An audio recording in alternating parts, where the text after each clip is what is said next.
Dear students, நம்ம இப்போ பிராத்மிக் லெசன்ல இருக்கிற தோகே பார்க்க போறோம். Page number 70.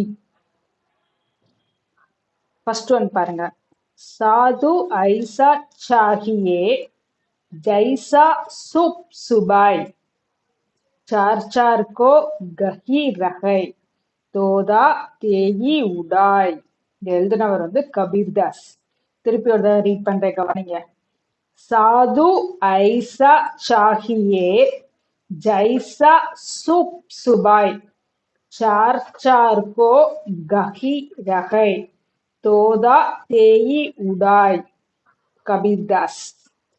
ஒரு சாது எப்படி இருக்கணும்னா ஒரு முறத்தை போல இருக்கணும். முறை வந்து ஒரு புடைக்கும் போது நல்லதை மட்டும்தான் வச்சுக்கணும், தூசியெல்லாம் பறக்க விட்டுரும்.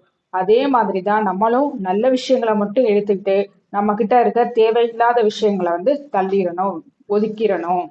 அதான் இந்த 2 லைனுக்கான மீனிங். அடுத்து செகண்ட் ஒன் பாருங்க.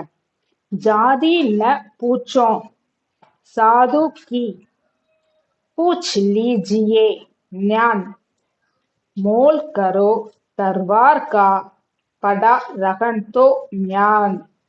இது எழுதுனதும் கபீர்தாஸ் தான்.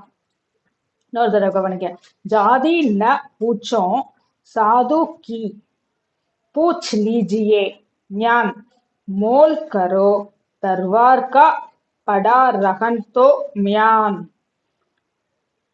இதுல வந்து ஒரு சாது கிட்ட போய் நம்ம வந்து ஜாதியை பத்தி பேசக்கூடாது. அவர்கிட்ட நம்ம எதைதான் எடுத்துக்கணும், அவர்கிட்ட இருக்க ஞானம் அறிவு இதை பத்தி மட்டும்தான் நம்ம தெரிஞ்சுக்கணும். அப்ப அவர் என்ன சொல்றாரு, ஒரு உதாரணமா ஒரு கத்தி வந்து வால் வந்து உரைக்குள்ள இருக்கும். அந்த உரைய பத்தி நம்ம கேர் பண்ணக்கூடாது. அந்த கத்தி வந்து அதோட தரம், அது நல்லா சீவும் நல்லா வெட்டுமா என்ன, அதை மட்டும்தான் நம்ம பார்க்கணும். இப்ப அது என்ன சொல்றாங்கன்னா, நம்ம வந்து வெளி தோற்றத்தை பார்க்க கூடாது, நம்ம கிட்ட இருக்க அறிவு ஞானம் நல்ல குணம் இதைத்தான் பார்க்கணும்.